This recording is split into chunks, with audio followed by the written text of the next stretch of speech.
Hi there, welcome. This is Shruti, and this is the best place for you if you are a content creator or entrepreneur looking to grow your audience and income online. In today's video, I'm sharing with you how to post on Pinterest, including some of the latest features that Pinterest has added and my own hacks that I use to quickly and effectively post on Pinterest without being glued to my phone the whole day. But before we start, make sure to give this video a like so that we can reach more people on YouTube. And without any more delay, let's dive in. Alright, so in order to be creating and posting pins on Pinterest, we need to first understand how the Pinterest profile actually works. So as you can see, this is one of the snapshots of my profiles, and there are two different options that you have here. So there's the Save tab, which shows you all of the boards that I have in which different categories that I can actually save my pins and my content to. These also include group boards, which I might have joined with other collaborators, and there are tons of videos on my channel that you can find to understand more about what that means. And the other section you have is the created section in your profile, where you can see all the pins that you've created. So you can see in chronological order the latest pins in the top, and then basically all the pins that you have created throughout the history of time, right? Now the thing why you need to know this is because on the one hand, you're going to be creating one of these things. So typically an image or a video, and where you're going to be saving that is in one of your boards. So you're going to be saving into one of the boards that you already have. If you don't have a board, you can head to my channel and find the board, the Pinterest boards video to understand how to create boards. Now there are two ways in which you can create pins. You can either click here and go on create pin. So the plus option here to make it really quick, and this will lead you to this page. Or you can go to this option here and then create pin over here. So there are two ways to find how to create pins on your desktop. Either on the save section as a plus or on the create section on the top. Personally, I use this one because it is just more intuitive and easier for me to use, right?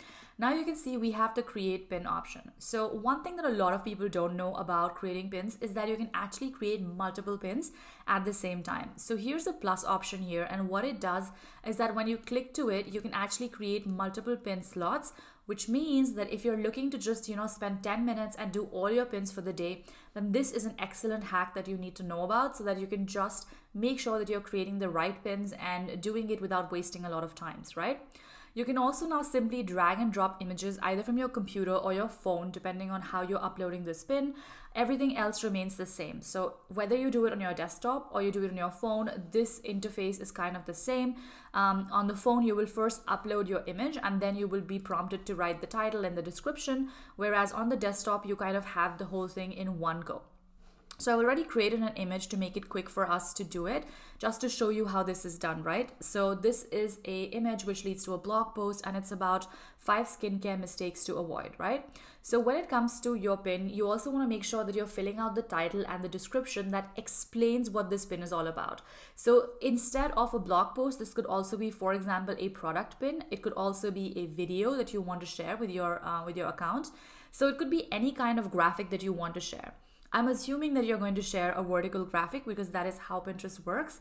So basically, in order to let Pinterest understand what this graphic is all about and where should this graphic be categorized and ranked in the search feed, we need to fill out the description as well. Now I have a detailed video on pin descriptions as well, so you can check that as well, but I'm going to show you how to do this so you understand how posting works. So I'm going to quickly fill out the title here, which is 5 skincare mistakes that age you. That's the blog post title as well. And here, basically a short description that explains what people can find in this blog post. So you can say in this blog post, you will learn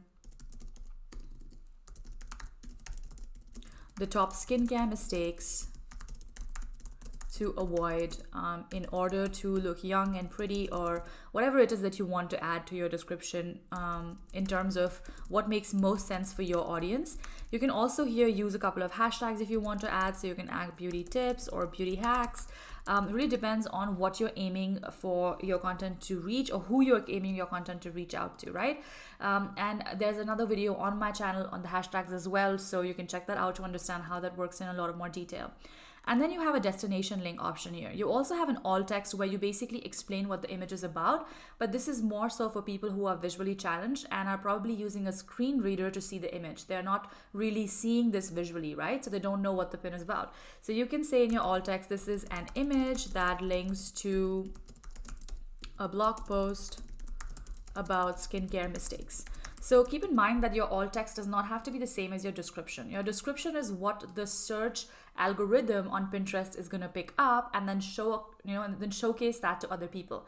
However, the alt text is basically what the algorithm needs to show it to people who are probably using the screen reader. So want to make sure that this is a more descriptive way of describing this image. It is not about the blog post. It is not about the product. This is about what this image is all about, and you got to show that over here, right? And then finally, you will add a destination link. So I'm going to quickly go into my blog and then add a destination link for my blog post, just to make sure that this pin actually goes somewhere. So a destination link is basically any URL on the internet. It could be your own claimed website. So in my case, it is my claimed website, which is indiangirling.com. For you, it could be, let's say, a landing page where you're hosting your opt-in, or it could be an affiliate marketing platform. Or it could also be just a product URL that you want to share with your affiliate code on it. So it doesn't matter what this URL is like, as long as it is allowed by Pinterest to use it and is not considered spam, you can just basically use any URL and add the destination link. So what I've done here is I've uploaded the image here. I've added a title to match the blog post title that I have. I've created a description here which explains what this is about, so people who are looking for the similar topics can then find this pin and be led to my blog. I've also added here the destination URL or the link, and now I have two different options. I can either publish this immediately or I can publish it at a later date. Now, this is again a really excellent feature that Pinterest has, where you can click through and select the next 2 weeks that you want to publish it. So as of now, Pinterest doesn't offer you to do this way in advance, but I have a feeling that might change as content creators use the platform more and more. So what you can do, however, is that you can publish the post for, let's say up to the next 10 to 12 days. Let's say that I want this post to get live on 4th. I can select the time and the date as well. And the time you can select based on wherever your audience is. So if your audience is, let's say, in the US or in Canada, you want to share, you want to select the time that reflects that best. If your audience is in a different country, then you can select that. And it also depends on where you are based. So basically this time is going to be local to you. It is not local to US or anywhere else. So for example, if I'm in Europe and I want to post on US times, then I'm going to have to calculate that. So let's say that I am in Europe, so my 8 p.m. is going to be 2 p.m. EST, so Eastern time. So if I want to share this with my US based audience, then I'm going to post later at night for my time, which is Europe time. And I'm going to make sure that this shows up at a 2 p.m. time in the US, where I want my audience to have access to this pin, right?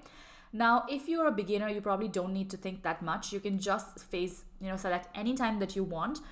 Keep in mind that this time is local to you and where you are based. So depending on where you're based and your country, that's the time that it's going to pick as, and those are the options you will have.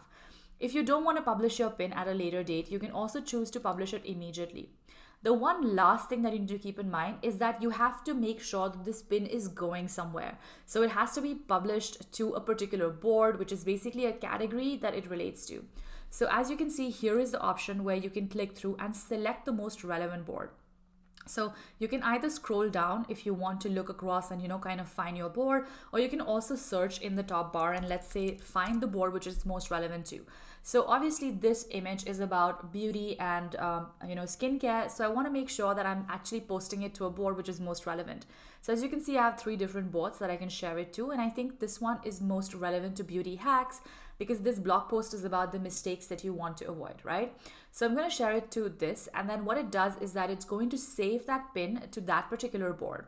And just to make sure that it actually went to the board, you can go and see how that pin looks like once it's saved. So it's saved here as well, and you can see that it shows exactly the description that I selected for the pin. It shows the title, and when I click through now to this pin, I'll be led to the blog post on my website. So here I am. So anyone who actually finds this pin on the internet will be led to this as well, right? And then you can also select this and save it to other boards if you want. So for example, let's say that I want to save it to my other beauty board as well. So I can go and select, the other board that I want to share it to, and I can save it there as well. If you use Tailwind, you can click the Tailwind extension and you can schedule it out on Tailwind as well. And that's also one way to make sure that your pin is being mapped to the right boards on Pinterest. So that's pretty much it when it comes to a very simple way of uploading your image. The interesting hack here is that you can absolutely schedule out as many pins as you want, and make sure that they're going out at the right time depending on where your audience is based. Keep in mind that this is local time, so you should be actually sharing it to a local audience. You can also go back to your profile and you can check whether that pin was saved or not. So we can get into the board and see where that pin went and whether or not it was saved. So we can go to beauty hacks and see if that shows up, right? So as you can see, this is the pin that we saved and it shows up here as well. Now, one thing to keep in mind is that when you post on Pinterest, it is going to show on your profile instantly, but it's not always going to be instantly showing in the search feed because the search algorithm is not instant. It needs time to understand how the pin is performing, how the pin, how many engagements the pin is getting. And once it knows how that, works with this particular pin, then it's going to decide whether or not they want to push that result up in the search feed. So just like Google, it's pretty dynamic. Even though Google is very still with its rankings and they don't differ a lot, on Pinterest, it's always changing. So even if your pin wasn't ranking as soon as you posted it, it's still possible that a month or two later, it might rank in the search feed and show up there as well. So keep that in mind when you're posting pins on Pinterest. So that brings us to the end of this video. Let me know in the comments if you found this video useful and if there are any other Pinterest tutorials that you would like to see on this channel as well. Make sure to give this video a like and subscribe if you haven't done that already. Thank you for watching and I'll see you in the next one.